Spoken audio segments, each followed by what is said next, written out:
ମାନେ ମୁଁ ତୁମମାନଙ୍କୁ ଆଜି ଅପସନାଲ୍ କ୍ଲାସ୍ ଏବଂ MIL ସଂସ୍କୃତ ଦୁଇଟି ଯାକ କ୍ଲାସ୍କୁ ଏକା ସାଙ୍ଗରେ ସ୍ୱାଗତ କରୁଛି। ଆମେ ଆଜି ଏଥିରେ ପଢ଼ିବା ଧାତୁ ରୂପ ଓ ତା'ର ପ୍ରୟୋଗ ବିଧି। ଧାତୁ ରୂପ କ'ଣ ଏବଂ ତାହାର କିପରି ପ୍ରୟୋଗ ହୁଏ ତାହା ଆମେ ଜାଣିବା। ତାହେଲେ ଏବେ ଦେଖିବା ଧାତୁ ରୂପ କହିଲେ କ'ଣ ବୁଝିବା, ଧାତୁ ରୂପ ଓ ପ୍ରୟୋଗ ବିଧି। ତାହେଲେ ଏବେ ଦେଖିବା କ'ଣ ହେଉଛି, ଏହା ହେଉଛି ଧାତୁ ରୂପ କ'ଣ କ'ଣ। ପଟ ଗମ ହସ୍ ପ୍ରଭୃତି ଧାତୁ ପରେ ତିପ୍ ପ୍ରଭୃତି ପ୍ରତ୍ୟୟ ଯୁକ୍ତ ହୋଇ ପଠତି ଗଚ୍ଛତି ହସତି ପ୍ରଭୃତି ପଦ ଗଠିତ ହୁଏ। ତିପ୍ ପ୍ରଭୃତି ପ୍ରତ୍ୟୟକୁ କ'ଣ କୁହାଯାଏ? ତିଙ୍ଗ୍ ବୋଲି କୁହାଯାଏ। କ'ଣ କୁହାଯାଏ ପିଲାମାନେ? ଏହାକୁ ତିଙ୍ଗ୍ ବୋଲି କୁହାଯାଏ। ଏଣୁ ସଂସ୍କୃତରେ ବ୍ୟବହୃତ ସମସ୍ତ କ୍ରିୟାପଦକୁ ତିଙ୍ଗନ୍ତ ପଦ କୁହାଯାଏ। ତାହେଲେ କ'ଣ କୁହାଯାଏ? ତିଙ୍ଗନ୍ତ ପଦ କୁହାଯାଏ। ଏବେ ଦେଖିବା କାଳ ଓ ଭାବ ଦୃଷ୍ଟିରୁ ପ୍ରତ୍ୟେକ ଧାତୁର 10ଟି ଲୋକାର ଥାଏ। ସାଧାରଣତଃ 5ଟି ଲୋକାରର ବିଶେଷ ଭାବରେ ପ୍ରଚଳନ ଦେଖାଯାଏ, ଯଥା ଲଟ୍ ଲକାର ବର୍ତ୍ତମାନ କାଳ, ଲୁଅଟ୍ ଲକାର ଉପଦେଶ, ଅନୁମତି, ଆଦେଶ, ନିମନ୍ତ୍ରଣ, ପ୍ରାର୍ଥନା ଓ ଆଶୀର୍ବାଦ ଅର୍ଥରେ ବ୍ୟବହାର କରାଯାଏ। ଆଉ ବିଧିଲିଙ୍ଗ ଲକାର ଉଚିତ ଓ ସମ୍ଭାବନା ଅର୍ଥରେ ବ୍ୟବହାର କରାଯାଏ। ଆଉ ଲଙ୍ଗ୍ ଲକାର ଅତୀତ କାଳ ଅର୍ଥରେ ବ୍ୟବହାର କରାଯାଏ। ଆଉ କ'ଣ ହେଲା, 5 ନମ୍ବରଟି ହେଉଛି ଲୁଟ୍ ଲକାର। ଏହା କେଉଁ ଅର୍ଥରେ ପ୍ରୟୋଗ ହୁଏ? ଏହା ଭବିଷ୍ୟତ କାଳ ଅର୍ଥରେ ପ୍ରୟୋଗ କରାଯାଏ। ଏବେ ଆମେ ଜାଣିବା କ୍ରିୟାର 3 ଗୋଟି ପୁରୁଷ ଥାଏ। କ'ଣ କ'ଣ 3 ଗୋଟି ପୁରୁଷ ତାହେଲେ ପିଲାମାନେ ଜାଣିଥିବ କ'ଣ କ'ଣ ତାହା? ପ୍ରଥମ ପୁରୁଷ, ମଧ୍ୟମ ପୁରୁଷ ଓ ଉତ୍ତମ ପୁରୁଷ। ପ୍ରତ୍ୟେକ ପୁରୁଷର 3 ଗୋଟି ବଚନ ଥାଏ, ଯଥା ଏକବଚନ, ଦ୍ୱିବଚନ ଓ ବହୁବଚନ। ଏବେ ଦେଖିବା ବାକ୍ୟ ରଚନା କ୍ଷେତ୍ରରେ କର୍ତ୍ତା ଓ କ୍ରିୟାର ବ୍ୟବହାର କିପରି କରାଯାଏ ବା ଏହାର ନିୟମ ଗୁଡ଼ିକ କ'ଣ କ'ଣ। ଯୁଷ୍ମଦ୍ ଓ ଅସ୍ମଦ୍ ଶବ୍ଦ ବ୍ୟତୀତ ଅନ୍ୟ କୌଣସି ଶବ୍ଦ କର୍ତ୍ତା ହେଲେ କ୍ରିୟା କ'ଣ ହୁଏ? ପ୍ରଥମ ପୁରୁଷ ହୁଏ। ଯୁଷ୍ମଦ୍ ଅର୍ଥକ ଭବତ୍ ଶବ୍ଦ ଆପଣ, କର୍ତ୍ତା ହେଲେ ମଧ୍ୟ କ୍ରିୟା କ'ଣ ହୁଏ? ପ୍ରଥମ ପୁରୁଷ ହୁଏ। ଏବେ ଦେଖିବା ଆମେ କ'ଣ ଦେଖିବା, ଯଥା ସହ ଭବାନ ବାଳକ ଇତ୍ୟାଦି କର୍ତ୍ତା ହେଲେ କ୍ରିୟା ପ୍ରଥମ ପୁରୁଷର ଏକବଚନ, ତୌ ଭବନ୍ତୌ ବାଳକୌ ପ୍ରଭୃତି କର୍ତ୍ତା ହେଲେ କ୍ରିୟା ପ୍ରଥମ ପୁରୁଷର ଦ୍ୱିବଚନ ଏବଂ ତେ ଭବନ୍ତଃ ବାଳକା ପ୍ରଭୃତି କର୍ତ୍ତା ହେଲେ କ୍ରିୟା ପ୍ରଥମ ପୁରୁଷର କ'ଣ ହୁଏ ପିଲାମାନେ? ବହୁବଚନ ହୁଏ।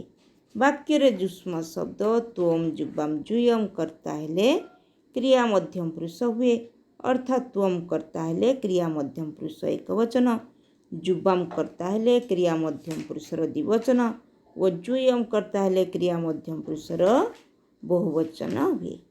ଏବେ ଦେଖିବା ବାକ୍ୟରେ ଯଦି ଅସ୍ମତ୍ ଶବ୍ଦ ଅହମ୍ ଆବାମ୍ ବୟମ୍ କର୍ତ୍ତା ହେଲେ କ୍ରିୟା କ'ଣ ହୁଏ ପିଲାମାନେ? ଉତ୍ତମ ପୁରୁଷ ହୁଏ, ଅର୍ଥାତ୍ ଅହମ୍ କର୍ତ୍ତା ହେଲେ କ୍ରିୟା ଉତ୍ତମ ପୁରୁଷ ଏକବଚନ, ଆବାମ୍ କର୍ତ୍ତା ହେଲେ କ୍ରିୟା ଉତ୍ତମ ପୁରୁଷ ଦ୍ୱିବଚନ, ବୟମ୍ କର୍ତ୍ତା ହେଲେ କ୍ରିୟା ଉତ୍ତମ ପୁରୁଷ ବହୁବଚନ ହୁଏ। ଏବେ ଦେଖିବା ଆମେ ପଟ ଧାତୁ। ତାହେଲେ ଦେଖିବା ପୂର୍ବରୁ ଆଉ ଥରେ ପୁଣି ଆମେ ଦେଖିନେବା। କ'ଣ ଦେଖିବା? ଏଠି ଦେଖିବା ଆମେ ବାକ୍ୟରେ ଯଦି ଯୁଷ୍ମ ଶବ୍ଦ ତ୍ୱମ୍ ଯୁଗ୍ବାମ୍ ଯୂୟମ୍, ଜାଣିଛ ପିଲାମାନେ ଯୁଷ୍ମ ଶବ୍ଦ କର୍ତ୍ତା ଯଦି ହୁଏ ତାହେଲେ କ'ଣ ହେବ? କ୍ରିୟା ମଧ୍ୟମ ପୁରୁଷ ହେବ, ଅର୍ଥାତ୍ ତ୍ୱମ୍ କର୍ତ୍ତା ହେଲେ କ୍ରିୟା ମଧ୍ୟମ ପୁରୁଷ ଏକବଚନ, ଯୁଗ୍ବାମ୍ କର୍ତ୍ତା ହେଲେ କ୍ରିୟା ମଧ୍ୟମ ପୁରୁଷ ଦ୍ୱିବଚନ, ଯୂୟମ୍ କର୍ତ୍ତା ହେଲେ ମଧ୍ୟମ ପୁରୁଷ ବହୁବଚନ ହୁଏ। ସେହିପରି ଯଦି ସହ ଭବାନ ବାଳକଃ ଇତ୍ୟାଦି କର୍ତ୍ତା ହେଲେ ବା ସହ ତୌ ତେ ଇତ୍ୟାଦି କର୍ତ୍ତା ହେଲେ କ୍ରିୟା ପ୍ରଥମ ପୁରୁଷର ଏକବଚନ ତୌ ଭବନ୍ତୌ ବାଳକୌ ପ୍ରଭୃତି କର୍ତ୍ତା ହେଲେ କ୍ରିୟା ପ୍ରଥମ ପୁରୁଷର ଦ୍ୱିବଚନ ଏବଂ ତେ ଭବନ୍ତ ବାଳକା ପ୍ରଭୃତି କର୍ତ୍ତା ହେଲେ କ୍ରିୟା ପ୍ରଥମ ପୁରୁଷର ବହୁବଚନ ହୁଏ। ଏହାକୁ ଭଲ ଭାବରେ ପିଲାମାନେ ମନେ ରଖିବ। ଏବେ ଦେଖିବା ପଟ ଧାତୁ। ପଟ ଧାତୁର ଅର୍ଥ କ'ଣ? ପଟ ଧାତୁର ଅର୍ଥ ହେଉଛି ପଢ଼ିବା। ଏବେ ଦେଖିବା ଆମେ ଲଟ୍ ଲକାର ବା ବର୍ତ୍ତମାନ କାଳରେ ପଟ ଧାତୁର କିପରି ରୂପ ହେଉଛି ତାହା ଜାଣିବା। ତାହେଲେ ଏବେ ଆରମ୍ଭ କରିବା। ପଟ ଧାତୁ प्रथम पुरुष रही मध्यम पुरुष रही उत्तम पुरुष रही से अनुसार आम एक वचन द्विवचन एवं बहुवचन प्रयोग करवा।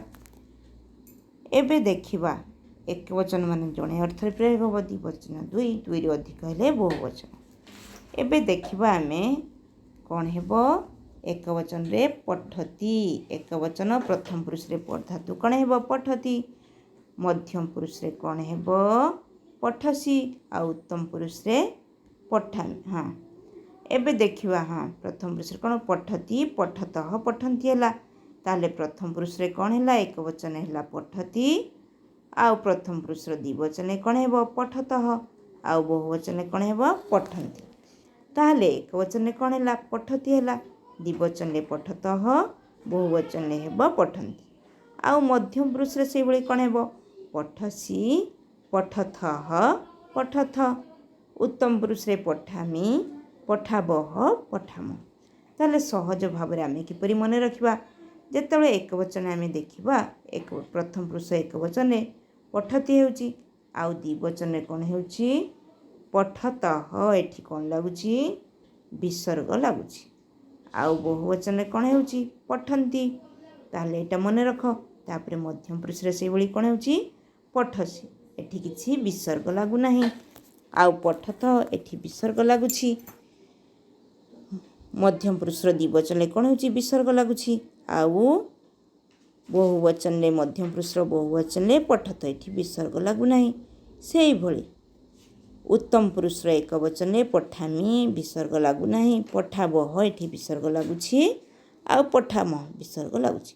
मन रखिब प्रथम पुरुष रे द्विवचन केवल गोटे थर विसर्ग लगुची मध्यम पुरुष रे मध्य द्विवचन विसर्ग लगुची उत्तम पुरुष रे द्विवचन आउ बहुवचन दुई थर विसर्गर प्रयोग होउची।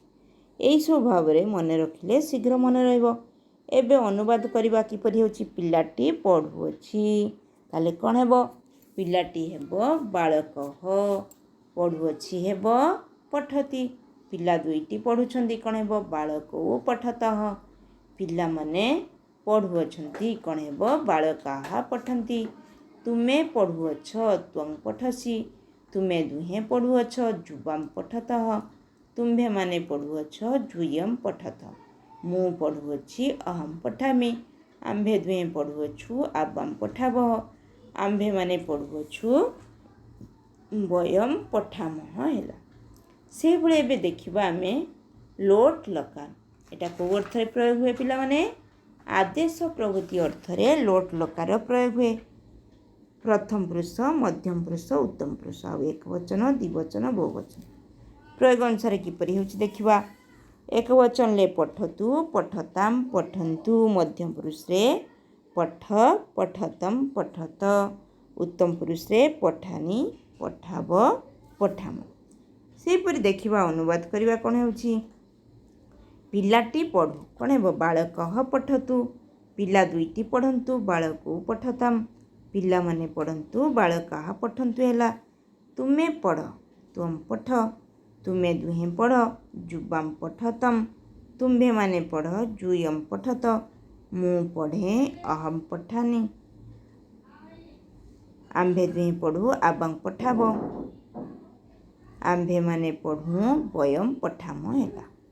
एहीपरि भाव में पिला माने भी देखिबा विधिलिंग लकार प्रयोग किपरि होउची आउ को अर्थ रे प्रयोग हुए विधिलिंग लकार प्रयोग उचित व संभावना अर्थ रे प्रयोग हुए एक वचन द्विवचन बहुवचन प्रथम पुरुष मध्यम पुरुष उत्तम पुरुष कौन पठेत पठेतम पठेयु पठेहे पठेतम पठेत मध्यम पुरुष है आ उत्तम पुरुष रे पठेयम पठेब पठेम है।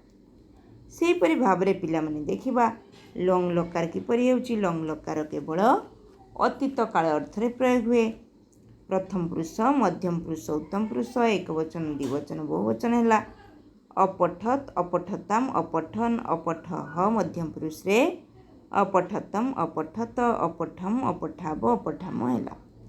तापर देखिबा आमे बे लूट लकार प्रयोग कोन हेबो या भविष्यत अर्थ रे भविष्यत काल अर्थ रे प्रयोग हुए कोन हेउची ताहले प्रथम पुरुष मध्यम पुरुष उत्तम पुरुष एक वचन द्विवचन बहुवचन ताले प्रथम पुरुषर एक वचन कौन हो पठिष्यति, प्रथम पुरुषर द्विवचन पठिष्यतः, बहुवचन पठिष्यन्ति। सेपरि भाव मध्यम पुरुषर एक वचन पठिष्यसि, द्विवचन पठिष्यथः, बहुवचन पठिष्यथ। आ उत्तम पुरुषर एक वचन पठिष्यामि, द्विवचन पठिष्याव, आ बहुवचन पठिष्याम है। सेपरि देखिवा पिलामाने अनुवाद रे देखिवा कौन होची तुमे पढ़िबा उचित, त्वम पठेहे, मु पढ़ी पारे, अहम पठेयम, बालकटी पढ़िथिला, बालकः पठत, आम्भे माने पढ़िबु, वयम पठिष्यामः इत्यादि है। ताले एभली भाव रे पिलामाने आज आमे पठ धातुर जेभली भाव रे प्रयोग कलु से भली भाव रे सबु धातुर एभली वचन और पुरुष अनुसार व्यवहार हुए एवं यही भाव रे तार कौन हुए अर्थ होता है। ताहले पिला माने आज पाई क्लास एतिकी, तेणु पुणी देखा नेक्स्ट क्लास रे। Thank you.